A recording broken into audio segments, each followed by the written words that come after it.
हाँ जी, सत श्री अकाल जी सारे नूं। एक बार फिर तो स्वागत करते हैं तुहाडे अपने यूट्यूब चैनल स्टडी बज़र ते। सो डियर स्टूडेंट्स, अज असी salient features of the Indian constitution का पार्ट सैकेंड अपलोड करन जा रहे हैं जी। टॉपिक साडा रहने वाला है जी salient features of the Indian constitution of the Indian constitution. इस बारे असी फस्ट पार्ट ऑलरेडी अपलोड कर चुके हैं। उसका लिंक है जिहड़ा डिस्क्रिप्शन दे विच दिता गया है। हाले तक जिस स्टूडेंट्स ने वो वीडियो नहीं देखी तो please go and watch that video, ताकि जिहड़ा बेसिक इन्फॉर्मेशन है कुछ फीचर्स मैं उत्थे भी तुहानूं दसियां हुई हैं, वो आधार ने अज दे टॉपिक का। जेकर तुहानूं वो चंगे तरीके नाल पता है तो अज का टॉपिक तुहाडे लई बहुत शानदार रहने वाला है। सो अज असी डिस्कशन करांगे जी कुछ रिमेनिंग फीचर्स बारे। उस तो पहला स्टूडेंट्स तुहानूं एक रिक्वेस्ट करना चाहूँगा कि जेकर हाले तक तुसी चैनल नूं सबसक्राइब नहीं किया तो प्लीज़ वीडियो नूं चैनल नूं सबसक्राइब करो, इस वीडियो नूं अपने फ्रेंड्स नाल शेयर करो, वीडियो नूं लाइक करना ना भुलना, ते जो भी तुहाडे कीमती विचार है कमेंट सैक्शन च जरूर देने हैं जी, ताकि नैक्सट वीडियो च असीं होर ज़्यादा इंप्रूव करके तुहाडे सामने तुहाडे रूबरू हो सकीए। सो बहुता समा जाया ना करते हुए अपने टॉपिक नूं शुरू करते हैं जी। टॉपिक है जी salient features of the Indian constitution, भारतीय संविधान दीयां विशेषतावां। मैं सिर्फ 2 मिनट लैके जो आप लास्ट वीडियो च डिस्कशन किया सी उस बारे थोड़ी चर्चा कर लेने। टॉपिक है जी पहला पॉइंट लिखाया सी जी biggest constitution in the world. And no doubt, Indian Constitution is the biggest constitution in the world because ਇਹਦੇ 'ਚ ਸਾਨੂੰ 395 आर्टिकल्स देखने ਨੂੰ ਮਿਲਦੇ ਹੈ and 22 parts and 8 schedules ਸੀਗੇ and ਸਮਾਂ ਪਾ ਕੇ ਇਹਦੇ 'ਚ ਜਿਹੜੇ ਚੇਂਜਸ ਆਏ ਹੈ ਜੀ। ਠੀਕ ਹੈ ਜੀ। एंड पैरल ਤੁਹਾਨੂੰ ਦੱਸਿਆ ਗਿਆ ਸੀ अमेरिकन कॉन्स्टिट्यूशन बारे। एक डिवेलप्ड कंट्री का जोड़ा कॉन्स्टिट्यूशन है वो सिर्फ और सिर्फ 7 आर्टिकल ने जी। सो असी ये कह सकते हैं जी बिगेस्ट कॉन्स्टिट्यूशन इंडिया का ही है। दैन उस तो बाद असी जी गल करिए रिटन कॉन्स्टिट्यूशन भी तुसी लिख सकते हो। रिटन कॉन्स्टिट्यूशन इंडियन कॉन्स्टिट्यूशन तुहानू रिटन फॉर्म च देखने को मिलेगा जी। संविधान 2 तरह का होंगे जी, रिटन और अनरिटन। अनरिटन की एग्जाम्पल ब्रिटेन की असी एग्जाम्पल ली सी, रिटन च असी अमेरिका इंडिया की एग्जाम्पल्स लै सकते हैं जी। दैन उस तो बाद जी थर्ड एग्जाम्पल लिखाई सी वो सी जी republic. India is a republic country because जो किसी देश का सब तो उच्चा पद अधिकारी, सब तो उच्ची पोस्ट ਦਾ ਚੁਣਾਵ ਜੇਕਰ ਜਨਤਾ ਦੁਆਰਾ ਡਾਇਰੈਕਟਲੀ ਔਰ ਇਨਡਾਇਰੈਕਟਲੀ ਕੀਤਾ ਜਾਏ ਤਾਂ ਉਸ ਦੇਸ਼ ਨੂੰ ਅਸੀਂ ਰਿਪਬਲਿਕ ਕਹਾਂਗੇ। India is a republic country. ਕਿਉਂ? ਕਿਉਂਕਿ ਸਾਡਾ ਜਿਹੜਾ ਸਭ ਤੋਂ ਉੱਚੀ ਪੋਸਟ ਹੈ ਰਾਸ਼ਟਰਪਤੀ, ਉਸ ਦਾ ਚੁਣਾਵ ਜਨਤਾ ਦੁਆਰਾ ਇਨਡਾਇਰੈਕਟਲੀ ਕੀਤਾ ਜਾਂਦਾ ਹੈ ਜੀ। ਤੇ ਇਸੇ ਕਰਕੇ ਅਸੀਂ 26 ਜਨਵਰੀ ਨੂੰ 1950 ਨੂੰ ਜਿਹੜਾ ਅਸੀਂ डॉक्टर राजेंद्र प्रसाद ने अपनी जी पोस्ट संभाली सी, ऐसे करके असी 26 जनवरी को as a republic day celebrate करते हैं जी। क्लीयर। दैन उस तो बाद असी फोर्थ पॉइंट बारे जे असी गल करिए वो सी parliamentary form of government. Parliamentary form of government इस बारे भी डिस्कशन कर चुके हैं जी। तो दसिया गया सी कि असी ये जिहड़ा कंसैप्ट है ब्रिटेन तो कॉपी किया है जी। उत्थे की कुछ हुंदा है क्राउन, दैन उस तो बाद जिहड़ा House of Lords and House of Commons हुंदा है। ये 3 पड़ावां च उत्थों दा जिहड़ी पार्लीमेंट वंडी हुई है असी उन्हां दे सिस्टम नूं अडॉप्ट कीता है। साडे भी पार्लीमेंट दे 3 अंग हुंदे जी। सब तो उपर आ जांदा जी प्रेजिडेंट क्राउन दी थां ते, दैन हाउस ऑफ लॉर्ड्स दी थां ते असी जिहड़ा स्टेट काउंसिल नूं रखिआ है, राज सभा नूं रखिआ है। दैन असी जे गल करिए हाउस ऑफ कॉमन्स दी थां ते असी लोक सभा नूं रखिआ है, यानी हाउस ऑफ दी पीपल लोक सभा नूं रखिआ गया जी। सो तुसीं नोट कर सकते हो जी। डिटेल च पूरा लास्ट वीडियो च डिस्कशन की हुई है। जो हाले तक किसी स्टूडेंट ने वो वीडियो नहीं देखी, प्लीज़ वो वीडियो देख के फिर तुहानूं पूरा अच्छे तरीके नाल समझ आएगा जी। दैन 5th पॉइंट तुहाडे नाल डिस्कशन की गई सी अडल्ट सफरेज। जो तुसीं लिख सकते हो अडल्ट सफरेज मीन टू से बालग मत अधिकार। तुहानूं दस्सिया गया सीगा कि जदों भारतीय कॉन्स्टिट्यूशन लागू किया गया सी 1950 दे विच, तां दैन ਉਸੇ ਸਮੇਂ ਨਿਰਧਾਰਿਤ ਕੀਤਾ ਗਿਆ ਸੀ। ਜਦੋਂ ਫਸਟ ਟਾਈਮ ਇਲੈਕਸ਼ਨ ਹੋਈ ਸੀ 1952 ਦੇ ਵਿੱਚ, ਉਸੇ ਸਮੇਂ ਜਿਹੜੀ 21 ਸਾਲ ਏਜ ਨਿਰਧਾਰਿਤ ਕੀਤੀ ਗਈ ਸੀ ਤੇ ਇਕੁਐਲਿਟੀ ਦਿੱਤੀ ਗਈ ਸੀ ਲੇਡੀਜ਼ ਐਂਡ ਜੈਂਟਸ ਨੂੰ, ਤੇ ਸਮਾਂ ਪਾ ਕੇ ਇਹ ਜਿਹੜੀ ਏਜ ਹੈ ਘਟਾਈ ਗਈ ਸੀ 1988 ਦੇ ਵਿੱਚ। ਇਹ ਜਿਹੜੀ ਇਹ ਏਜ ਹੈ 21 ਸਾਲ ਤੋਂ 18 ਕਰ ਦਿੱਤੀ ਗਈ ਸੀ, ਜਿਹੜੀ 61st ਅਮੈਂਡਮੈਂਟ ਹੋਈ ਸੀ ਉਸ ਦੇ ਤਹਿਤ। ਸੋ ਇਹ ਸੀ ਜੋ ਆਪਣੇ ਲਾਸਟ ਵੀਡੀਓ 'ਚ ਅਸੀਂ ਡਿਸਕਸ਼ਨ ਕੀਤੀ ਸੀ। ਜੇ ਕਿਸੇ ਸਟੂਡੈਂਟ ਨੂੰ ਕੁਝ ਵੀ ਡਾਊਟ ਹੈ ਜੀ, ਤੁਸੀਂ ਇਸ ਬਾਰੇ ਸਾਡੇ ਤੋਂ ਪੁੱਛ ਸਕਦੇ ਹੋ ਜੀ। ਦੈਨ ਉਸ ਤੋਂ ਬਾਅਦ ਅਸੀਂ ਅੱਗੇ ਸਟਾਰਟ ਕਰਦੇ ਹਾਂ ਜੀ, ਜੋ ਵੀ ਅੱਜ ਦੇ ਆਪਣੇ ਫੀਚਰਸ ਰਹਿਣ ਵਾਲੀਆਂ डिटेल च जाणांगे जी, कुछ नवे कंसैप्ट तुहाडे नाल साझे किए जाणगे। तो सब तो पहला मैं गल करांगा जी फंडामेंटल राइट्स की। किस बारे गल करांगे जी? Fundamental rights. Fundamental rights students, भारतीय संविधान की विशेषता यह भी है कि साडे संविधान दे विच मौलिक अधिकारां दा वर्णन किया गया जी। मौलिक अधिकार किसी भी एक सुतंत्र राष्ट्र, सुतंत्र राज का प्रतीक होंगे है। किस तरीके नाल? देखो, जो असी कंसैप्ट उठाया है, इसका सोर्स है जो साडा अमेरिकन कॉन्स्टिट्यूशन है, यूनाइटेड स्टेट्स ऑफ अमेरिका के कॉन्स्टिट्यूशन तो असी प्रेरित होकर असी थोड़ा ये ध्यान रखना, क्वेश्चन डायरैक्ट आ सकता है कि फंडामेंटल राइट्स किहड़े देश तो प्रेरित होकर असी संविधान दे विच ऐड कीते, तो वह है जी अमेरिकन कॉन्स्टिट्यूशन। दैन उस तो बाद थोड़ा जिहा होर डिटेल च पढ़ते हैं। अपने 22 पार्ट सी ते हुण इस समय 25 हो चुके हैं। तो दैन फंडामेंटल राइट्स नाल किहड़ा पार्ट डील करता है? वो है जी पार्ट 3। पार्ट 3 दे विच इन्हां दा वर्णन किया गया जी आर्टिकल 12 तो लैके 35 तक इन्हां दा जिहड़ा है वर्णन किया गया। मीन टू से 24 जिहड़े आर्टिकल सिर्फ और सिर्फ डील करते हैं वो किहदे नाल? फंडामेंटल राइट्स दे नाल डील करते हैं जी। क्लीयर? हुण देखते हैं जी इस बारे होर। ये वैसे साडे मूल संविधान का हिस्सा सी।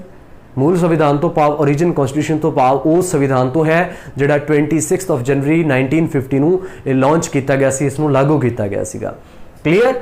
ओके, सो ये उस समय 7 आर्टिकल सीगे। मैं ओरिजिन कॉन्स्टिट्यूशन की गल कर रहा। उस समय जिहड़े 7 आर्टिकल्स जो जिहड़े इंडियन सिटीजन सी उन्होंने प्रोवाइड किए गए सी। किहड़े-किहड़े सी? मोटे तौर पर थोड़ी जी चर्चा कर लैंदे आ जी। पहला है जी right to equality.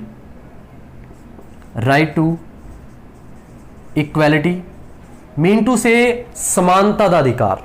Right to equality ये जिहड़े आर्टिकल आ जाते जी अपने 14 to 18 आ जाते जी। स्टूडेंट्स, क्वेश्चन बड़ा ही सोहना ATT लैवल पर बनता होंदा है कि राइट टू इक्वैलिटी दे विच जिहड़ा किन्ने आर्टिकल्स है, तो थोड़ा ध्यान रखना। समटाइम स्टूडेंट्स को पता होंदा 14 तो 18 तो डायरैक्ट कहते भी 14 तो 18 4 ही होएगे। नहीं, 14 तो 18 तक जिहड़े अपने 5 आर्टिकल्स है वो इस बारे राइट टू इक्वैलिटी बारे दसदे सानू। क्लीयर? तुसीं देख सकते हो 14, 15, 16, 17, 18 ये 5 आर्टिकल्स राइट टू इक्वैलिटी बारे दसदे हैं, समानता का अधिकार। दैन उस तो बाद स्टूडेंट डेप्थ बारे इस बारे आप डिस्कशन करनी है, क्योंकि अपने सिलेबस का हिस्सा फंडामेंटल राइट्स भी है। तो दैन हर एक पार्ट में पूरा डिटेल चर्चा की जाऊगी। इस बार सिर्फ आप फीचर्स कर रहे हैं तो मोटे तौर पर थोड़ी चर्चा करेंगे जी। दैन उस तो बाद है राइट टू फ्रीडम। सैकेंड है जी अपना राइट टू फ्रीडम। पंजाबी अनुवाद लिख सकते हो तुसीं स्वतंत्रता का अधिकार। ये किहड़ा है जी अपना 19 to 22। ये जिहड़े अपने आर्टिकल आ जाते हैं टोटल 4 आर्टिकल आ जाते हैं जी। क्लीयर? ओके, दैन उस तो बाद आ जाता है जी 3rd right against exploitation. Right against exploitation हुण ये तुसीं नोट कर सकते हो जी अपने आर्टिकल 23 तो लैके 24 तक सिर्फ और सिर्फ 2 आर्टिकल आ जाते हैं, शोषण के विरुद्ध अधिकार। इस तो बाद असीं जिहड़ा 4th आर्टिकल बारे गल करांगे वो रहने वाला है जी right to freedom of religion. Right to freedom of religion mean to say धार्मिक स्वतंत्रता का अधिकार। ये 25 तो 25 तो लैके अपने 28 तक जिहड़े 4 आर्टिकल्स विच इन्हों जिहड़ा क्लीयर कट इन्हां बारे पूरा डिटेल च दस्सिया गया है। स्टूडेंट्स, मैं थोड़ा जिहा हिंट होर दसना चाहूँगा कि ਇਹਦੇ 'ਚ ਕੁਝ ਆਰਟੀਕਲ ਡਾਇਰੈਕਟ ਈਟੀ ਲੈਵਲ ਤੇ ਪੁੱਛੇ ਜਾਣਗੇ, ਜਿਵੇਂ ਫॉर एग्जांपल डिस्क्रिमिनेशन ਨਾਲ ਸੰਬੰਧਿਤ ਆਪਣਾ ਕਿਹੜਾ ਆਰਟੀਕਲ ਹੈ ਤਾਂ ਉਹ ਰਾਈਟ ਟੂ ਇਕੁਐਲਿਟੀ ਆ ਜਾਂਦਾ 17 ਆਰਟੀਕਲ। ਇਹ ਤੋਂ ਬਹੁਤ ਵਾਰ ਕੁਐਸਚਨ ਆ ਚੁੱਕਿਆ ਹੈ, ਭਾਰਤੀ ਸੰਵਿਧਾਨ ਦਾ ਕਿਹੜਾ ਆਰਟੀਕਲ ਭੇਦਭਾਵ ਦਾ ਵਿਰੋਧ ਕਰਦਾ ਹੈ ਜਾਂ ਇਸ ਦੇ ਖਿਲਾਫ ਹੈ ਤਾਂ ਉਹ ਆਪਣਾ ਜਿਹੜਾ ਆਰਟੀਕਲ 17 ਹੈ ਡਿਸਕ੍ਰਿਮੀਨੇਸ਼ਨ ਨਾਲ ਸੰਬੰਧਿਤ, ਇਹਦੇ ਚੋਂ ਇੱਕ ਹੀ ਇੰਪੋਰਟੈਂਟ ਬਣਦਾ ਹੁੰਦਾ ਹੈ। ਐਂਡ ਜੇ ਮੈਂ ਫਰੀडम ਦੀ ਗੱਲ ਕਰਾਂ ਤਾਂ ਫਰੀडम ਦੇ ਵਿੱਚੋਂ ਆਰਟੀਕਲ 19 ਹੈ, ਆਰਟੀਕਲ 19 ਹੁਣ ਇਹਦੇ 'ਚ ਕਾਹਦੇ ਬਾਰੇ ਗੱਲ ਕੀਤੀ ਗਈ ਹੈ, right to information the, press ਦੀ ਜਿਹੜੀ ਸੁਤੰਤਰਤਾ ਹੁੰਦੀ ਹੈ ਉਹ ਆਰਟੀਕਲ 19 ਦੇ ਵਿੱਚ ਹੀ ਆ ਜਾਂਦੀ ਹੈ। ਸੋ ਇਹ ਵੀ ਤੁਸੀਂ ਜਿਹੜਾ ਨੋਟ ਕਰ ਸਕਦੇ ਹੋ। ਰਾਈਟ ਅਗੇਂਸਟ ਐਕਸਪਲੋਇਟੇਸ਼ਨ, ਜਿਹੜਾ ਸ਼ੋਸ਼ਣ ਕੀਤਾ ਜਾਂਦਾ ਹੈ ਕਿਸੇ ਦਾ, ਮੰਨ ਕੇ ਚਲੋ ਛੋਟੇ ਬੱਚੇ ਨੂੰ ਮੀਲਾਂ 'ਚ ਜਾਂ ਕਾਰਖਾਨਿਆਂ 'ਚ ਕੰਮ ਕਰਵਾਇਆ ਜਾ ਰਿਹਾ ਹੈ ਤੇ ਆਪਾਂ ਨੂੰ ਪਤਾ ਹੈ ਕਿ ਜਿਹੜਾ 14 ਸਾਲ ਤੋਂ ਪਹਿਲਾਂ ਉਹਨਾਂ ਦੀ ਬੇਸਿਕ ਐਜੂਕੇਸ਼ਨ ਲੈਣ ਦਾ ਅਧਿਕਾਰ ਹੈ ਤੇ ਜੇਕਰ ਉਹਨਾਂ ਦਾ ਸ਼ੋਸ਼ਣ ਕੀਤਾ ਜਾ ਰਿਹਾ ਹੈ ਤਾਂ ਉਹ ਵੀ ਇੱਕ ਇਹਨਾਂ ਦਾ ਅਧਿਕਾਰ ਹੈ ਕਿ ਸਿੱਧਾ ਸੁਪਰੀਮ ਕੋਰਟ ਦਾ ਦਰਵਾਜ਼ਾ ਖਟਖਟਾ ਸਕਦੇ ਆ ਜੀ। ਕਲੀਅਰ। ਉਸ ਤੋਂ ਬਾਅਦ ਅਸੀਂ ਗੱਲ ਕਰਾਂਗੇ right to freedom of religion. ਇਹਦੇ ਵਿੱਚ ਮੈਂ ਤੁਹਾਨੂੰ ਦੱਸਣਾ ਚਾਹੂੰਗਾ ਆਰਟੀਕਲ 25 ਧਿਆਨ ਰੱਖਣਾ, ਆਰਟੀਕਲ 25 ਕਿਉਂਕਿ ਤੁਸੀਂ ਪੰਜਾਬ ਨੂੰ ਬਿਲੋਂਗ ਕਰਦੇ ਹੋ ਤੇ ਪੰਜਾਬ ਨੂੰ ਬਿਲੋਂਗ ਕਰਦੇ ਤੁਹਾਨੂੰ ਆਰਟੀਕਲ 25 ਬਾਰੇ ਪਤਾ ਹੋਣਾ ਚਾਹੀਦਾ ਜੀ। ਇਹਦੇ 'ਚ ਇੱਕ ਹਿੱਸਾ ਇਹ ਹੁੰਦਾ ਹੈ ਜੋ ਸਿੱਖਾਂ ਨੂੰ ਕਿਰਪਾਨ ਧਾਰਨ ਕਰਨ ਦਾ ਅਧਿਕਾਰ ਦਿੰਦਾ ਜੀ। ਵੈਸੇ ਤੁਹਾਨੂੰ ਪਤਾ ਹੈ ਕਿ ਤੁਸੀਂ ਇੰਡੀਆ ਦੇ ਵਿੱਚ ਰਹਿ ਕੇ ਤੁਸੀਂ ਕੋਈ ਵੀ ਵੈਪਨ, ਕੋਈ ਵੀ ਹਥਿਆਰ ਹੈ ਜਿਹੜਾ ਆਪਣੇ ਨਾਲ ਨਹੀਂ ਰੱਖ ਸਕਦੇ, ਪਰੰਤੂ ਸਿੱਖਾਂ ਨੂੰ ਇੱਕ ਕਿਰਪਾਨ ਰੱਖਣ ਦਾ ਅਧਿਕਾਰ, ਕਿਉਂਕਿ ਇਹਨਾਂ ਦੀ ਧਾਰਮਿਕ ਸੁਤੰਤਰਤਾ ਹੈ, ਉਹਨਾਂ ਦੇ ਧਰਮ ਦਾ ਪ੍ਰਤੀਕ ਹੈ। ਤੁਸੀਂ ਪੜ੍ਹਿਆ ਹੋਊਗਾ ਸਿੱਖ ਇਤਿਹਾਸ ਦੇ ਵਿੱਚ 5 ਕਕਾਰ ਹੁੰਦੇ ਹੈ, 5 ਕਕਾਰ ਦੇ ਵਿੱਚੋਂ ਇੱਕ ਕਿਰਪਾਨ ਵੀ ਹੈ, ਉਹਨਾਂ ਦੀ ਧਾਰਮਿਕ ਪਰੰਪਰਾ ਹੈ। ਉਹਨੂੰ ਧਿਆਨ 'ਚ ਰੱਖਦੇ ਹੋਏ 25 ਆਰਟੀਕਲ ਦੇ ਵਿੱਚ ਇੱਕ ਕਲੀਅਰ ਕੱਟ ਦੱਸਿਆ ਗਿਆ ਹੈ ਕਿ ਉਹਨਾਂ ਨੂੰ ਕਿਰਪਾਨ ਧਾਰਨ ਕਰਨ ਦਾ ਜਿਹੜਾ ਅਧਿਕਾਰ ਸੌਂਪਿਆ ਗਿਆ ਹੈ। ਜਿਹੜਾ ਆਪਣੇ 5th ਆਰਟੀਕਲ ਦੀ ਗੱਲ ਕਰਾਂ ਤਾਂ ਉਹ ਰਹਿਣ ਵਾਲਾ ਹੈ ਜੀ ਕਲਚਰਲ ਐਂਡ एजुकेशनल राइट्स। हाँ जी, ये आर्टिकल 29 ਤੇ ਜਿਹੜਾ 30 है, 2 आर्टिकल्स इस नाल संबंधित हैगे है। सो इस तो बाद ਜਿਹੜਾ 6th आर्टिकल है, ध्यान रखना बहुत इंपॉर्टेंट रहने वाला है, वो है जी right to property. Right to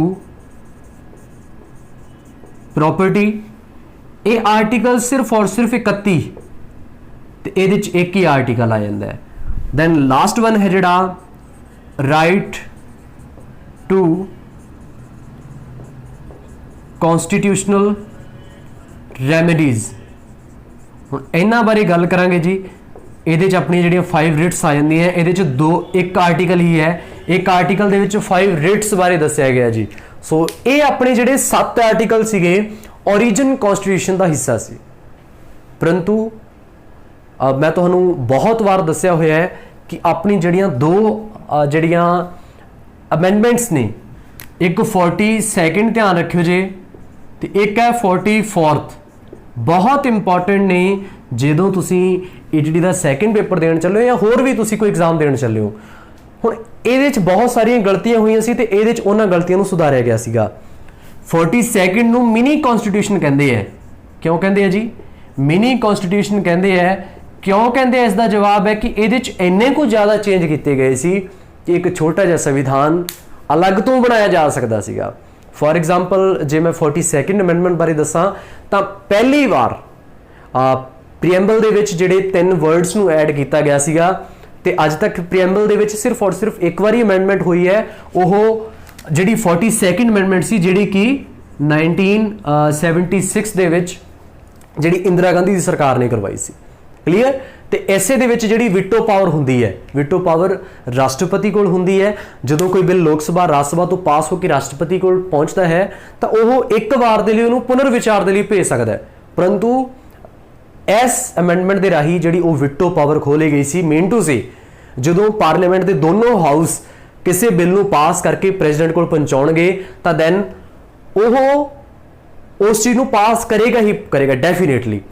इस तो बाद जिहड़ा अपना लोअर हाउस हुंदा है यूनियन लैजिस्लेटिव दा, जिन्हों असीं लोक सभा कह सकते हैं and House of the people कह सकते हैं, उसका कार्यकाल 5 साल सी, टेन्योर 5 साल सीगा ते इस अमेंडमेंट के राही वो कार्यकाल 6 साल कर दिता गया सीगा। तो ये कुछ गलतियां सीगियां ते इस दे विच उन्हां गलतियों नूं रिमूव किया गया सीगा। ऐसे करके इसनूं गलतियां विच सुधार दा संशोधन किया जाता है। इनू मिनी कॉन्स्टिट्यूशन कहते हैं ते एस 44th नूं की कहते हैं ਗਲਤੀਆਂ ਵਿੱਚ ਸੁਧਾਰ ਦਾ ਸੰਸ਼ੋਧਨ। ਧਿਆਨ ਰੱਖਣਾ ਬਹੁਤ ਇੰਪੋਰਟੈਂਟ ਹੈ। ਠੀਕ ਹੈ ਜੀ। ਹੁਣ ਇਹਦੇ 'ਚ ਕੀ ਕੁਛ ਹੋਇਆ ਸੀਗਾ, ਜਿਹੜਾ 6 ਸਾਲ ਦਾ ਕਾਰਜਕਾਲ ਜਿਹੜਾ 6 ਈਅਰ ਟੈਨਿਓਰ 42nd ਅਮੈਂਡਮੈਂਟ 'ਚ ਕੀਤਾ ਗਿਆ ਸੀ, ਉਹਨੂੰ ਘਟਾ ਕੇ ਦੁਬਾਰਾ 5 ਸਾਲ ਕਰ ਦਿੱਤਾ ਗਿਆ ਸੀ। ਤੇ ਇਹ ਕਿਹਦੀ ਨਿਗਰਾਨੀ 'ਚ ਹੋਇਆ ਸੀ, ਧਿਆਨ ਰੱਖਿਓ ਜੀ, ਇਹ ਮੋਰਾਰਜੀ ਦੇਸਾਈ ਦੀ ਨਿਗਰਾਨੀ 'ਚ ਹੋਇਆ ਸੀ। ਮੋਰਾਰਜੀ ਦੇਸਾਈ ਪਹਿਲੇ ਗੈਰ ਕਾਂਗਰਸੀ ਹੋਏ ਹੈ ਜਿਹੜੇ ਕਿ 1977 ਤੋਂ ਲੈ ਕੇ 80 ਤੱਕ ਜਨਤਾ ਦਲ ਦੇ ਜਿਹੜੇ PM ਸੀ ਇਹ। ਠੀਕ ਹੈ ਜੀ। ਸੋ ਇਹਦੇ 'ਚ ਕੀ ਸੀ, ਗਲਤੀਆਂ ਵਿੱਚ ਸੁਧਾਰ ਦਾ ਸੰਸ਼ੋਧਨ। ਪਹਿਲਾਂ ਟੈਨਿਓਰ 5 ਸਾਲ ਕਰ ਦਿੱਤਾ ਗਿਆ ਤੇ ਦੈਨ ਵਿਟੋ ਪਾਵਰ ਉਹਨਾਂ ਨੂੰ ਵਾਪਸ ਦੇ ਦਿੱਤੇ ਗਏ ਰਾਸ਼ਟਰਪਤੀ ਨੂੰ। ਤੇ ਤੀਸਰੀ ਜਿਹੜੀ ਗੱਲ ਸੀਗੀ, ਇਹਨਾਂ ਨੇ ਆ ਜਿਹੜਾ 6th ਫੰਡਾਮੈਂਟਲ ਰਾਈਟ ਹੈ ਇਹਨੂੰ ਰਿਮੂਵ ਕਰਕੇ ਆਰਟੀਕਲ 300A ਦੇ ਤਹਿਤ ਇਸ ਨੂੰ ਕੀ ਬਣਾਤਾ ਸੀਗਾ, ਆਪਣਾ ਇੱਕ ਲੀਗਲ ਰਾਈਟ ਬਣਾਤਾ ਸੀਗਾ। ਕੀ ਬਣਾਇਆ ਸੀ ਜੀ, ਇਸ ਨੂੰ ਲੀਗਲ ਰਾਈਟ ਬਣਾ ਦਿੱਤਾ ਗਿਆ ਸੀਗਾ। ਸੋ ਧਿਆਨ ਰਹੇ, ਇਸ ਸਮੇਂ ਆਪਣੇ ਇੰਡੀਅਨ ਕਨਸਟੀਟਿਊਸ਼ਨ ਦੇ ਵਿੱਚ ਸਿਰਫ ਔਰ ਸਿਰਫ 6 ਫੰਡਾਮੈਂਟਲ ਰਾਈਟਸ ਨੇ। ਜਿਹੜਾ ਰਿਮੂਵ ਕੀਤਾ ਗਿਆ ਹੈ ਉਹ 6 ਸੀਗਾ, ਉਹ ਸੀ ਆਪਣਾ ਰਾਈਟ ਟੂ ਪ੍ਰੋਪਰਟੀ, ਤੇ ਉਹ ਅੱਜ ਜਿਹੜਾ ਹੈ 300A ਦੇ ਤਹਿਤ ਆਪਣਾ ਇੱਕ ਲੀਗਲ ਰਾਈਟ ਹੈ। ਕਲੀਅਰ। ਤੇ ਇਹ ਕਦੋਂ ਕੀਤਾ ਗਿਆ ਸੀਗਾ, 44th ਅਮੈਂਡਮੈਂਟ ਦੇ ਵਿੱਚ ਮੋਰਾਰਜੀ ਦੇਸਾਈ ਦੀ ਸਰਕਾਰ ਦੁਆਰਾ ਇਹ ਚੇਂਜ ਕੀਤਾ ਗਿਆ ਸੀਗਾ ਜੀ। ਸੋ ਵੀਡੀਓ ਨੂੰ ਪੌਜ਼ ਕਰਕੇ ਜਲਦੀ ਜੇ ਤੁਸੀਂ ਨੋਟ ਕਰ ਸਕਦੇ ਹੋ ਜੀ।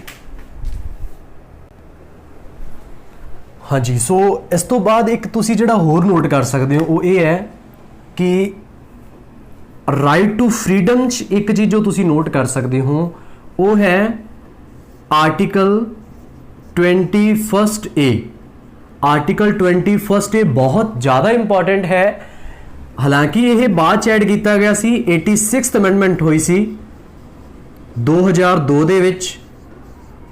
ਉਸ ਦੇ ਤਹਿਤ ਰਾਈਟ ਟੂ ਐਜੂਕੇਸ਼ਨ ਨੂੰ ਐਡ ਕੀਤਾ ਗਿਆ ਸੀਗਾ, ਯਾਨੀ ਹਰ ਇੱਕ 14 ਸਾਲ ਤੱਕ ਦੇ ਬੱਚੇ ਦਾ ਸਿੱਖਿਆ ਲੈਣ ਦਾ ਜਿਹੜਾ ਅਧਿਕਾਰ ਹੈ 6 ਤੋਂ ਲੈ ਕੇ 14 ਸਾਲ ਤੱਕ ਦੇ ਦਾ, ਯਾਨੀ ਕਿ ਬੇਸਿਕ ਐਜੂਕੇਸ਼ਨ ਜਿਹੜੀ 8ਵੀਂ ਕਲਾਸ ਤੱਕ ਦੀ ਹੁੰਦੀ ਹੈ ਉਹ ਹਰ ਇੱਕ ਬੱਚੇ ਦਾ ਰਾਈਟ ਹੈ ਜੀ। ਇਹ 21st ਦੇ ਤਹਿਤ ਹੈ। ਸੋ ਉਹਦੇ ਤਹਿਤ ਜੇ ਅਸੀਂ ਐਡ ਕਰੀਏ ਤਾਂ ਆਪਣੇ ਜਿਹੜੇ 5 ਆਰਟੀਕਲ ਹੋ ਜਾਣਗੇ ਜੀ। ਕਲੀਅਰ ਹੈ, ਉਹ ਤੁਸੀਂ ਨੋਟ ਕਰ ਸਕਦੇ ਹੋ ਜੀ। ਇਸ ਤੋਂ ਬਾਅਦ ਜੋ ਅਸੀਂ ਡਿਸਕਸ਼ਨ ਕਰਾਂਗੇ ਉਹ ਹੈ ਡਾਇਰੈਕਟਿਵ ਪ੍ਰਿੰਸੀਪਲਸ ਦੀ। ਹੁਣ ਇੱਕ ਥੋੜਾ ਹੋਰ ਧਿਆਨ ਰੱਖਣਾ, ਫੰਡਾਮੈਂਟਲ ਰਾਈਟਸ ਨਿਆਂ ਸੰਗਤ ਹੈ ਜਾਂ ਨਹੀਂ ਹੈ, ਬਹੁਤ ਵਾਰ ਕੁਐਸਚਨ ਆ ਚੁੱਕਿਆ ਜੀ। ਤਾਂ ਯੈਸ, ਇਹ ਜਸਟਿਸੇਬਲ ਹੈ, ਕਿਉਂਕਿ ਜਦੋਂ ਇਹਨਾਂ ਦੀ ਉਲੰਘਣਾ ਹੋਏਗੀ ਤਾਂ ਸਿੱਧਾ ਤੁਸੀਂ ਸੁਪਰੀਮ ਕੋਰਟ ਦਾ ਦਰਵਾਜ਼ਾ ਖਟਖਟਾ ਸਕਦੇ ਹੋ। ਠੀਕ ਹੈ ਜੀ। ਸੋ ਇਸ ਤੋਂ ਬਾਅਦ ਜਿਹੜਾ ਤੁਸੀਂ ਕਰੋਗੇ 6th ਹੈ, ਜਿਹੜਾ ਆਪਾਂ 7th ਆਪਾਂ ਜਿਹੜੀ ਫੀਚਰ ਕਰਨ ਜਾ ਰਹੇ ਹਾਂ ਉਹ ਹੈ directive principles of state policy. So ਇਹਦੇ ਵਿੱਚ ਜਿਹੜਾ ਤੁਸੀਂ ਨੋਟ ਕਰੋਗੇ, ਪੰਜਾਬੀ ਨੂੰ ਲਿਖ ਸਕਦੇ ਹੋ ਰਾਜ ਦੀ ਨੀਤੀ ਦੇ ਨਿਰਦੇਸ਼ਕ ਸਿਧਾਂਤ। ਹੁਣ ਥੋੜਾ ਜਿਹਾ ਡਿਫਰੈਂਸ ਤੁਸੀਂ ਫਿਰ ਨੋਟ ਕਰ ਸਕਦੇ ਹੋ। ਫੰਡਾਮੈਂਟਲ ਰਾਈਟਸ ਆਪਣੇ ਪਾਰਟ 3 ਦੇ ਵਿੱਚ ਆ ਜਾਂਦੇ ਹੈ, ਤੇ ਜੇਕਰ ਮੈਂ ਇਹਨਾਂ ਬਾਰੇ ਦੱਸਾਂ ਤਾਂ ਇਹ ਤੁਹਾਡੇ ਜਿਹੜੇ ਪਾਰਟ 4 ਚ ਆ ਜਾਂਦਾ ਹੈ, ਪਾਰਟ 4 ਦੇ ਵਿੱਚ। ਠੀਕ ਹੈ ਜੀ। ਡਾਇਰੈਕਟਿਵ ਪ੍ਰਿੰਸੀਪਲਸ ਅਸੀਂ ਆਇਰਲੈਂਡ ਤੋਂ ਪ੍ਰੇਰਿਤ ਹੋ ਕੇ ਆਪਣੇ ਸੰਵਿਧਾਨ ਦੇ ਵਿੱਚ ਐਡ ਕੀਤੇ ਹੈ, ਜਿਵੇਂ ਫੰਡਾਮੈਂਟਲ ਰਾਈਟਸ ਅਸੀਂ ਅਮਰੀਕਨ ਕਨਸਟੀਟਿਊਸ਼ਨ ਤੋਂ ਜਿਹੜਾ ਪ੍ਰਭਾਵਿਤ ਹੋ ਕੇ ਅਸੀਂ ਆਪਣੇ ਕਨਸਟੀਟਿਊਸ਼ਨ 'ਚ ਐਡ ਕੀਤੇ ਹੈ ਜੀ। ਮੈਂ ਇਹਨਾਂ ਆਰਟੀਕਲਸ ਬਾਰੇ ਦੱਸਿਆ ਸੀ, ਇਹ ਤੁਹਾਡੇ 12 to 35 ਤੱਕ ਹੁੰਦੇ ਹੈ, ਤੇ ਜੇਕਰ ਮੈਂ ਇਹਨਾਂ ਬਾਰੇ ਦੱਸਾਂ ਤਾਂ ਇਹ ਤੁਹਾਡੇ 36 ਤੋਂ ਲੈ ਕੇ 51 ਤੱਕ ਜਿਹੜਾ ਤੁਹਾਡੇ ਡਾਇਰੈਕਟਿਵ ਪ੍ਰਿੰਸੀਪਲਸ ਨੇ। ਹੁਣ ਫਰਕ ਕੀ ਹੈ ਦੋਨਾਂ ਦੇ ਵਿੱਚ? ਫੰਡਾਮੈਂਟਲ ਰਾਈਟਸ ਹੈ ਜਿਹੜੇ ਉਹ ਨਿਆਂ ਸੰਗਤ ਹੈ, ਇਹ ਹਰ ਇੱਕ ਇਨਸਾਨ ਨੂੰ ਜਿਹੜਾ ਕਿ ਇੰਡੀਅਨ ਸਿਟੀਜ਼ਨ ਹੈ ਉਹਨੂੰ ਮਿਲੇ ਹੋਏ ਇਹ ਅਧਿਕਾਰ ਹੈਗੇ ਹੈ। ਤੇ ਜੇਕਰ ਮੈਂ ਡਾਇਰੈਕਟਿਵ ਪ੍ਰਿੰਸੀਪਲਸ ਦੀ ਗੱਲ ਕਰਾਂ ਤਾਂ ਜਿਹੜੇ ਗਵਰਨਮੈਂਟ ਨੂੰ ਕੁਝ ਨਿਰਦੇਸ਼ ਹੁੰਦੇ ਹੈ ਵੀ ਤੁਸੀਂ ਆਪਦੀ ਗਵਰਨਮੈਂਟ ਨੂੰ ਚਲਾਉਣਾ ਕਿੱਦਾਂ ਹੈ, ਤਾਂ ਦੈਨ ਇਹ ਜਸਟਿਸੇਬਲ ਨਹੀਂ ਹੈ, ਮੀਨ ਟੂ ਸੇ ਨਿਆਂ ਸੰਗਤ ਨਹੀਂ ਹੈ। ਇਹਦੇ ਲਈ ਤੁਸੀਂ ਇਹਨਾਂ ਦੀ ਉਲੰਘਣਾ ਤੇ ਤੁਸੀਂ ਸੁਪਰੀਮ ਕੋਰਟ ਦਾ ਦਰਵਾਜ਼ਾ ਖਟਖਟਾ ਸਕਦੇ ਹੋ।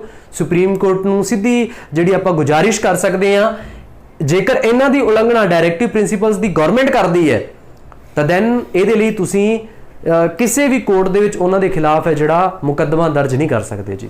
ਸੋ ਇਹ ਇਹਨਾਂ ਦੋਨਾਂ ਦੇ ਵਿਚਕਾਰ ਮੇਨ ਡਿਫਰੈਂਸ ਹੈ। ਸੋ ਇਸ ਤੋਂ ਬਾਅਦ ਜਿਹੜਾ ਆਪਾਂ ਨੈਕਸਟ ਫੀਚਰ ਕਰਨ ਜਾ ਰਹੇ ਹਾਂ ਉਹ ਹੈ ਜੀ ਫੰਡਾਮੈਂਟਲ ਡਿਊਟੀਜ਼।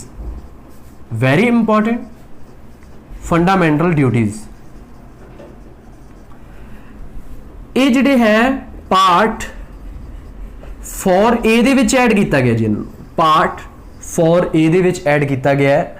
तो ये किन्ना तो प्रेरित होके, ये असी रशिया तो प्रेरित होके, किस तो प्रेरित होके, रूस तो प्रेरित होके असी अपने संविधान दे विच ऐड किया है। इहनूं तुसीं लिखोगे मौलिक कर्तव्य, मौलिक कर्तव्य।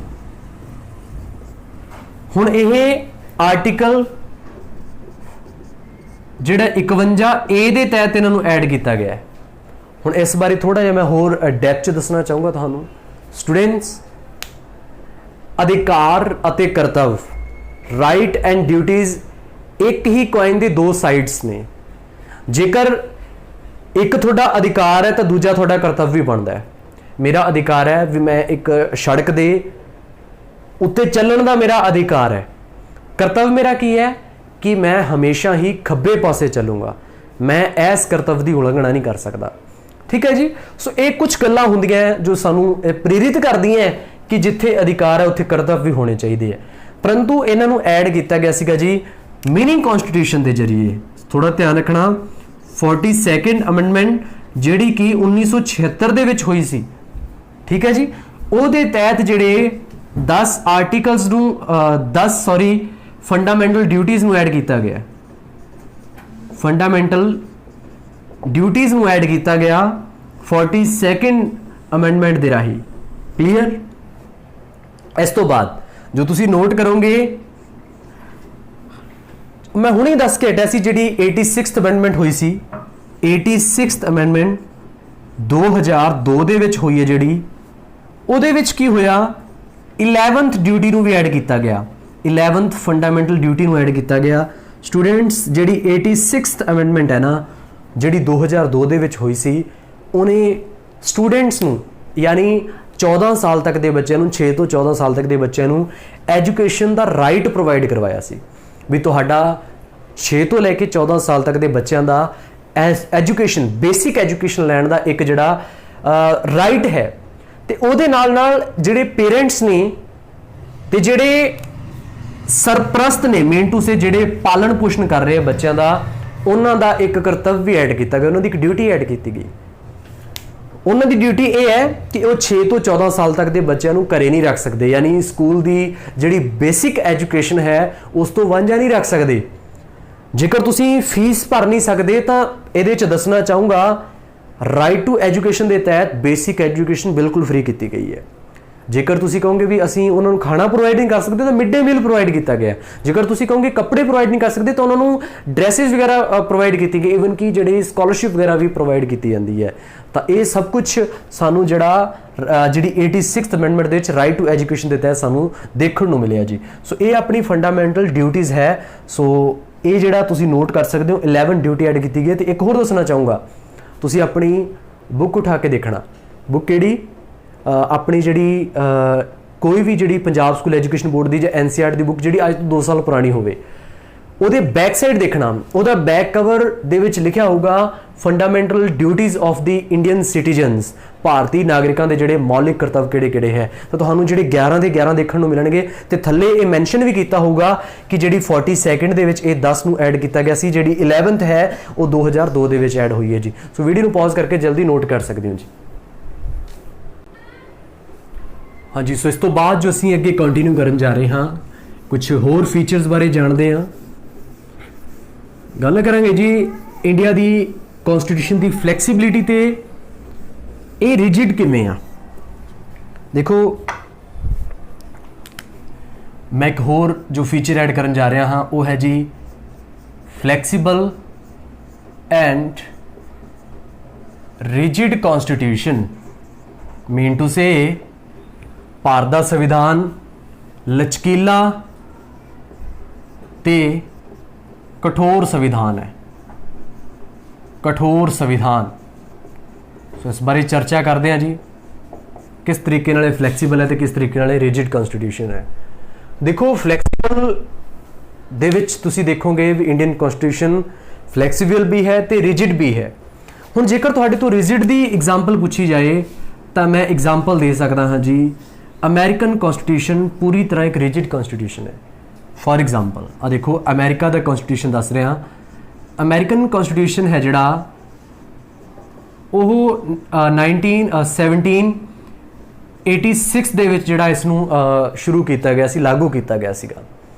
ਤਾਂ ਹੁਣ ਥੋੜਾ ਧਿਆਨ ਨਾਲ ਸਮਝੋ ਕਿ ਇਹਦੇ ਚ 7 ਆਰਟੀਕਲ ਨੇ, 7 ਆਰਟੀਕਲਸ ਹੈ ਤੇ ਅੱਜ ਤੱਕ ਆ 200 ਜਿਹੜੇ 34 ਸਾਲ ਦਿਖ ਰਹੇ ਸਾਨੂੰ 234 ਈਅਰਸ ਦੇ ਵਿੱਚ ਅੱਜ ਤੱਕ ਸਿਰਫ ਔਰ ਸਿਰਫ ਇਸ ਨੂੰ 27 ਟਾਈਮ ਹੀ ਸੰਸ਼ੋਧਿਆ ਗਿਆ ਹੈ, यानी ਇਹਦੀਆਂ टोटल अमेंडमेंट्स है जड़ियाँ ਉਹ 27 ने।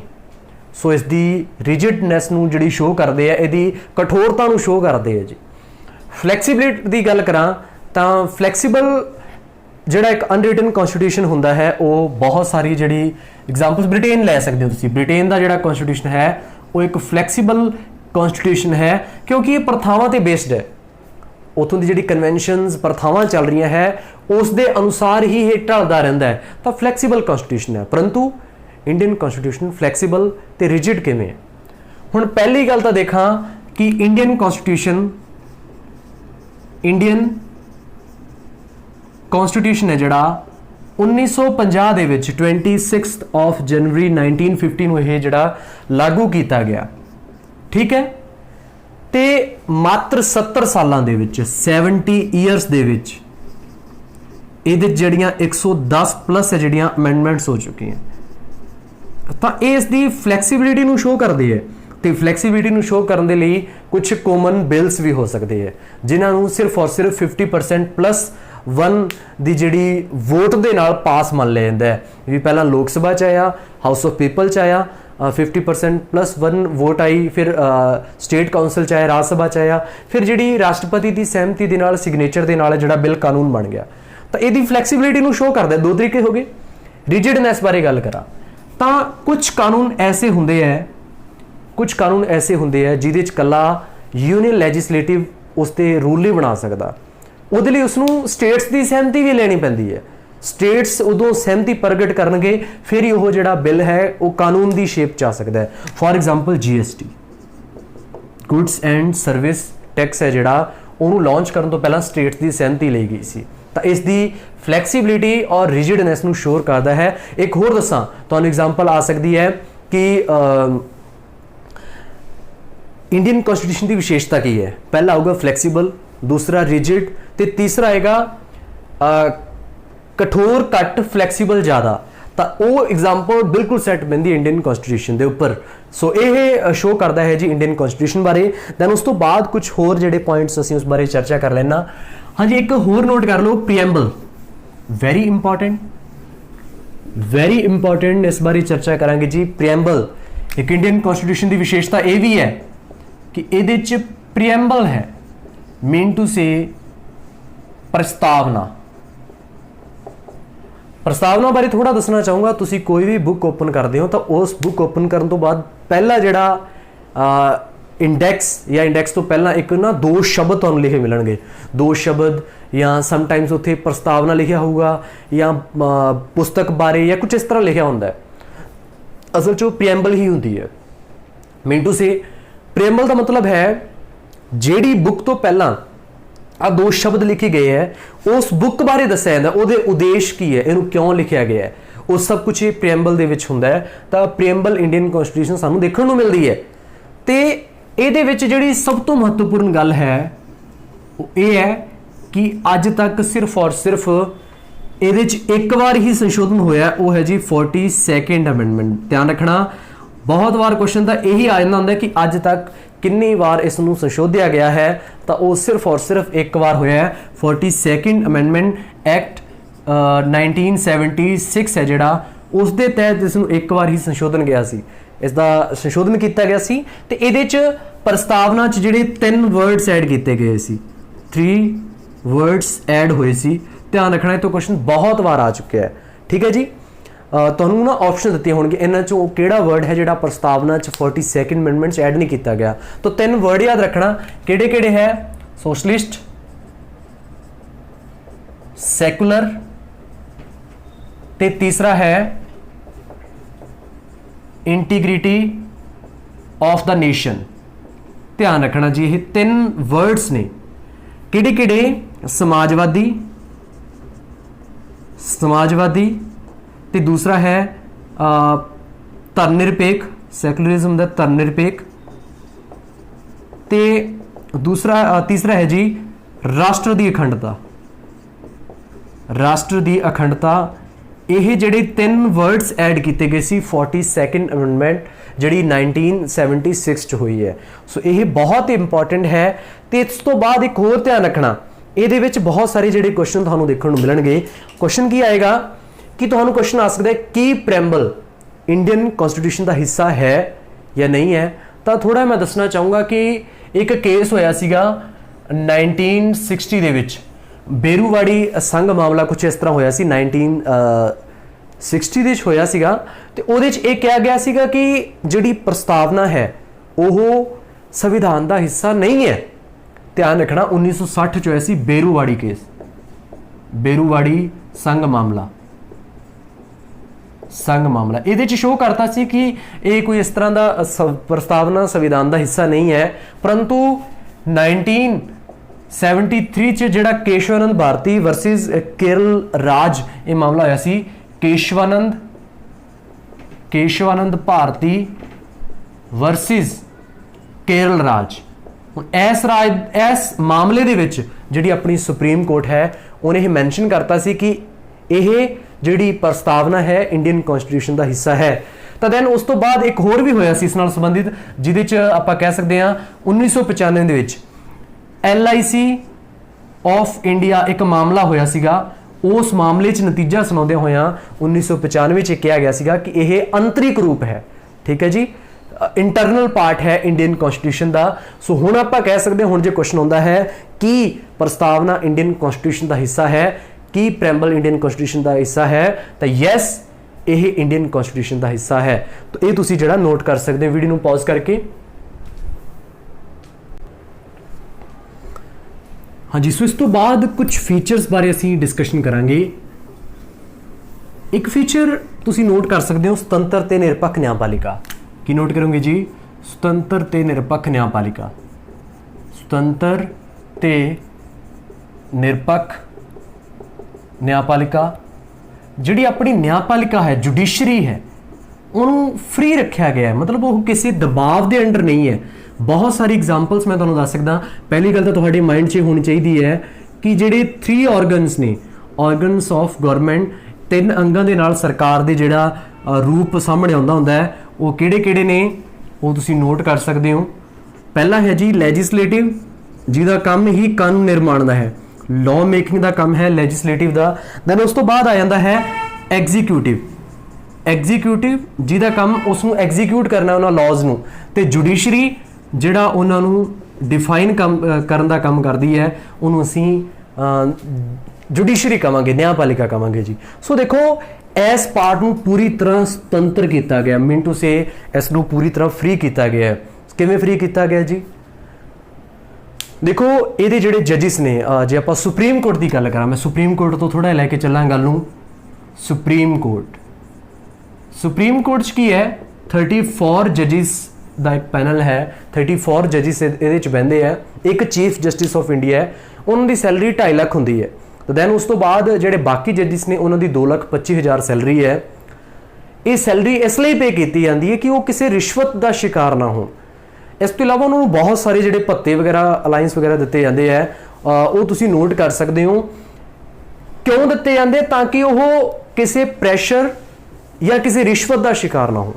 ਈਵਨ ਕਿ ਜਦੋਂ ਇਹਨਾਂ ਦਾ ਕਾਰਜਕਾਲ ਪੂਰਾ ਹੁੰਦਾ ਹੈ, ਉਹ ਕਾਰਜਕਾਲ ਮੰਨ ਲਓ ਵੈਸੇ ਤਾਂ ਆਪਣੇ ਸੰਵਿਧਾਨ 'ਚ ਇਸ ਤਰ੍ਹਾਂ ਕਿਤੇ ਵੀ ਮੈਂਸ਼ਨ ਨਹੀਂ ਕੀਤਾ ਗਿਆ ਕਿ ਇੰਨੀ ਏਜ ਤੱਕ ਹੀ ਰਹਿ ਸਕਦੇ ਹੈ, ਪਰੰਤੂ ਫਿਰ ਵੀ ਇੱਕ ਏਜ ਹੈ 65, ਜਿਹੜਾ ਆਪਾਂ ਅਕਸਰ ਡੇਟਾ ਪੜ੍ਹਦੇ ਆਏ ਹਾਂ, 65 ਤੱਕ ਹੀ ਹੈ। ਉਸ ਤੋਂ ਬਾਅਦ ਇਹਨਾਂ ਨੂੰ ਵਕਾਲਤ ਕਰਨ ਦਾ ਅਧਿਕਾਰ ਨਹੀਂ ਹੈ। ਸੋ ਇਹ ਸਾਰੀਆਂ ਗੱਲਾਂ ਪ੍ਰੂਵ ਕਰਦੀਆਂ ਕਿ ਇੰਡੀਅਨ ਜੁਡੀਸ਼ਰੀ ਹੈ ਜਿਹੜੀ ਉਹ ਪੂਰੀ ਤਰ੍ਹਾਂ ਫ੍ਰੀ ਹੈ। ਸੋ ਇਸ ਤੋਂ ਬਾਅਦ ਜੋ ਅਸੀਂ ਗੱਲ ਕਰ ਸਕਦੇ ਹਾਂ जुडिशियल रिव्यू, मैं इसे नाल मिला के चलाना चाहूँगा। जुडिशियल रिव्यू नोट कर लेना जी, बहुत इंपॉर्टेंट है। जुडिशियल रिव्यू भारतीय संविधान की विशेषता है, तो यह तुहानू अपनी जिहड़ी स्वतंत्र ते निरपक्ष न्यायपालिका है उस बारे भी संकेत देगा जी। जुडिशियल रिव्यू का पंजाबी अनुवाद होएगा जी न्यायिक पुनर्निरीक्षण। पुनर्निरीक्षण सो यह एक बहुत वड्डी विशेषता है जी। देखो ये असल च असी एक कंसैप्ट है जिहड़ा ये ब्रिटेन तो कॉपी किया होया, सॉरी जिहड़ा असी अमेरिका तो कॉपी किया होया है। सर मार्क कर देना। हाँ जी, ये असी अमेरिका तो कॉपी किया होया है। अमेरिका च एक केस होया सी मार्बरी वर्सिस मैडिसन केस। ध्यान रखना जी किहड़ा केस होया सीगा, मार्बरी वर्सिस मैडिसन केस होया सी। ठीक है जी, ये 1803 च होया सी। आ केस का नाम है जी मार्बरी वर्सिस मैडिसन केस। हुण इस दे विच की होया सीगा, जज कौन सीगे, जज मार्शल होए सीगे। इस जज ने फैसला सुनाते हुए एक गल कही सीगी कि जिहड़ी जुडिशरी हुंदी है यह संविधान के रखवाले है। संविधान का रखवाला होने के नाते जेकर कोई कानून लैजिसलेटिव द्वारा अजिहा बनाया गया जिहड़ा कि कॉन्स्टिट्यूशन के अकॉर्डिंग नहीं है तो दैन उसनूं रद्द किया जा सकता है सुप्रीम कोर्ट या जिहड़ी जुडिशरी है उसके द्वारा। तो थोड़ा ध्यान रखना, ये चीज़ असी इंडिया ने कॉपी किया उसनूं, ठीक है, असी अपने संविधान च ऐड किया। हुण इहदे तहत थोड़ा ध्यान रखोगे भी जेकर लैजिसलेटिव मीन तुसीं अपनी जिहड़ी house of the people and state council है इन्हें कोई अजिहे कानून का निर्माण करता भी वो अपने संविधान के अनुसार सही नहीं है तो उसनूं गैर कानूनी घोषित करने का जिहड़ा अधिकार है सुप्रीम कोर्ट कोल है। तो जेकर वो चीज़ हाई कोर्ट दे विच हुंदी है, मान के चलो कोई स्टेट च इहो कानून बन जाता है जो संविधान के अनुसार सही नहीं है तो उसनूं हाई कोर्ट भी जिहड़ा गैर कानूनी घोषित कर सकता है जी। सो ये तुसीं जुडिशियल रिव्यू बारे देख सकते हो जी। सो इस तो बाद जिहड़ी आपां फीचर करन जा रहे हाँ वो लास्ट फीचर रखांगे जी। तो असीं गल करांगे जी फैडरल फॉर्म ऑफ गवर्नमेंट, संघात्मक सरकार है जिहड़ी, फैडरल फॉर्म ऑफ गवर्नमेंट। सो थोड़ा ध्यान नाल इसनूं समझो जी। संघात्मक सरकार, संघात्मक सरकार। हुण संघात्मक का मतलब की हुंदा है जदों कोई राज बहुत वड्डा होवे। पहली गल मैं थोड़ी गल इत्थे रोक के फिर दसना चाहूँगा, जिहड़ी असी संघात्मक सरकार व्यवस्था है असी कैनेडा तो कॉपी की है। कैनेडा तो कॉपी करके असी अपने संघवाद का जिहड़ा सिस्टम है, फैडरल जिहड़ा रूप है वो असी कैनेडा तो कॉपी किया है। हुण देखो जिहड़ी pure federal form of government है ना, प्योर, वो तुहानूं अमेरिका च देखण नूं मिलेगी। अमेरिका च किन्ने राज है जी उत्थे 50 स्टेट्स ने, 50 राज ने उत्थे। तो हुण तुहानूं मैं थोड़ा डिफरेंस दसदा जाऊँगा।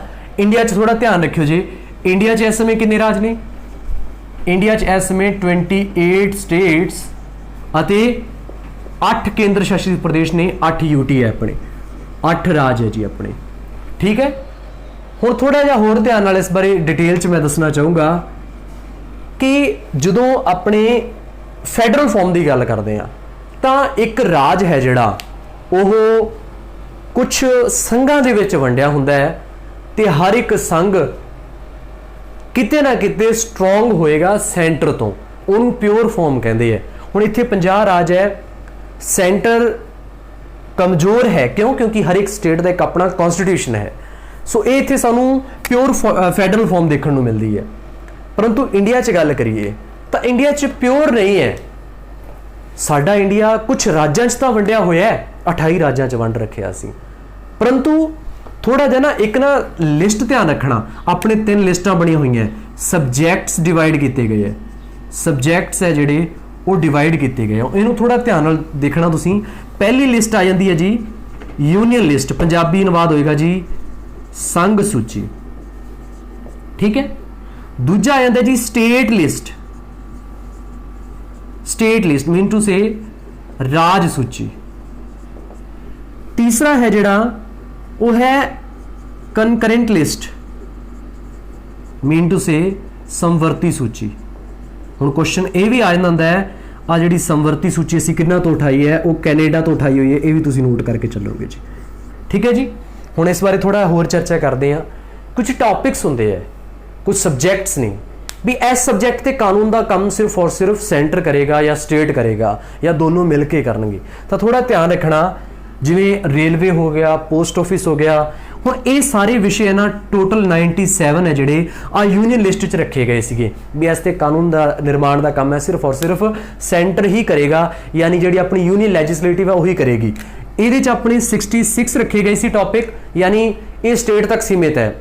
फॉर एग्जाम्पल जो तुसी कह सकते हो एजुकेशन है, ये अपने जिहड़ा स्टेट लिस्ट दे विच आ जांदा है भी इस ते जिहड़ा कानून निर्माण का काम है वो स्टेट गवर्नमेंट ही करेगी। तो ये आ जाते सी 47, परंतु हुण इन्हां च वाधा कर दिता गया, थोड़ा फेरबदल किया गया, स्ट्रोंग किया गया सेंटर नूं होर। देखियो तुसी आ 97 सबजैक्ट सीगे ये वधा के किन्ने कर दिते गए, ये 100 कर दिते गए, ये जिहड़े घटा के 61 कर दिते गए, तो कंकरेंट लिस्ट दे विच की होया 52 कर दिते गए। सो ये बहुत इंपॉर्टेंट है करंट टाइम जिहड़े ये टॉपिक्स चल ये सबजैक्ट चल रहे हैं। हुण देखो हुण जेकर अपना पूरी तरह संघवाद हुंदा तां इक्वली देखने को मिलना सीगा। तो हाँ जी, सो इस तो बाद जो असीं डिस्कशन करांगे ये जिहड़े सबजैक्ट्स रखे गए है 97 100, ये देखो ये सेंटर ਨੂੰ मजबूत करते हैं। तो उस समय लोड़ भी अजी सी, हाँ अपना भारत राज बहुत वड्डा है तो संघां 'च वंडण की लोड़ भी सीगी, तो अजिही व्यवस्था भी नहीं कर सकते सी कि इन्हों पूरी तरह पावर्स दित्तियां जाण। सो लोड़ नूं ध्यान 'च रखते हुए इस तरीके नाल सबजैक्ट्स, हाँ ये ध्यान रखना बहुत बार क्वेश्चन होंदा भी किन्ने तरह दी सूचियां है जिहड़ियां इंडियन कॉन्स्टिट्यूशन 'च हैगियां, तो ये 3 हैगियां जी। थोड़ा ध्यान इस चीज़ नाल थोड़ा पढ़ोगे तो इत्थों तुसीं देखोगे। एक होर दसूँगा भी अपने, मैं इस फॉर्म को समझाना चाहूँगा, अपनी पूरी तरह संघात्मक नहीं है। मैं जे शब्दां च ईजीली समझाना चाहवां तो देखो बनतर च कंस्ट्रक्शन तो सानू लगती है कि साडे फैडरल फॉर्म हैगी है, परंतु जे आपां रूह तो देखिए तो साडे जिहड़ा यूनिटरी फॉर्म देखने को मिलती है। ये देखना ये ऑपोजिट वर्ड नहीं, यूनिटरी फॉर्म ऑफ गवर्नमेंट एक है जी federal form of government. Unitary form सानू ब्रिटेन च देखने को मिलती है जिथे पूरी तरह सेंटर कोल गवर्नमेंट जिहड़ियां सेंटर कोल जिहड़ियां राइट्स हुंदे है, सारे जिहड़ा लॉ मेकिंग का प्रोसैस सेंटर ही करूगा, तो वो सानू देखने को मिलता है। हालांकि साडे चीज़ है नहीं गी, परंतु आपां रूह तो यूनिटरी हाँ। क्यों रूह तो भी क्यों? क्योंकि तुहाडे तो कदे भी पूछा जाएगा तुसीं कित्थों दे सिटीजन हो, तुसीं कदे नहीं कहंदे कि असीं पंजाब दे सिटीजन हाँ, असीं कहने हाँ असीं इंडियन सिटीजन हाँ। भावें तुसीं केरला नूं बिलोंग करदे हो, भावें वैस्ट बंगाल नूं बिलोंग करदे हो, भावें त्रिपुरा नूं बिलोंग करदे हो, तुसीं एक इंडियन सिटीजन हो। अच्छा, इस तो इलावा भी साडी जिहड़ी इस दी जिहड़ी झलक सानू देखने को मिलती है, तो सानू झलक मिलती है कि साडे पूरी तरह फैडरल फॉर्म नहीं है। वो सानू मिलती है प्रेजिडेंट कोल जिहड़ियां प्रेजिडेंट कोल 3 एमरजेंसी पावर्स ने, आ 3 पावर्स शो कर दियां जी। आर्टिकल आ ध्यान रखना भी आर्टिकल 352 जिसनों असीं राष्ट्रीय संकट कह सकते हैं, नैशनल एमरजेंसी राष्ट्रीय संकट। मन के चलो कि अपना किसी देश के नाल युद्ध हो जाता है, मन के चलो पाकिस्तान नाल युद्ध हो गया, तो उस समय जिहड़ा कुछ राज्यों के उपर मान लो पंजाब हो गया, गुजरात हो गया, राजस्थान हो गया, हरियाणा हो गया, ये जिन्ने राज्यों से लोड़ हैगी है वो राज राष्ट्रपति अपने अंडर लै लैंदा है, तो उन्होंने कहते हैं राष्ट्रीय एमरजेंसी, यानी उतों की जिहड़ी स्टेट है गवर्नमेंट है वो भंग हो जाती है, तो पूरी तरह जिहड़ा राष्ट्रपति के अंडर हो जाता है काम, तो उन्होंने कहते हैं राष्ट्रीय संकट। ये लोड़ पैण ते एक राज ते भी लिया जा सकता है, 2 ते 3 ते 4 ते भी हो सकता है। तो जिहड़ा आर्टिकल 356 जिन्होंने असीं कह सकते हाँ राज दा संविधानिक संकट, राज दा संविधानिक संकट, constitutional emergency of the state.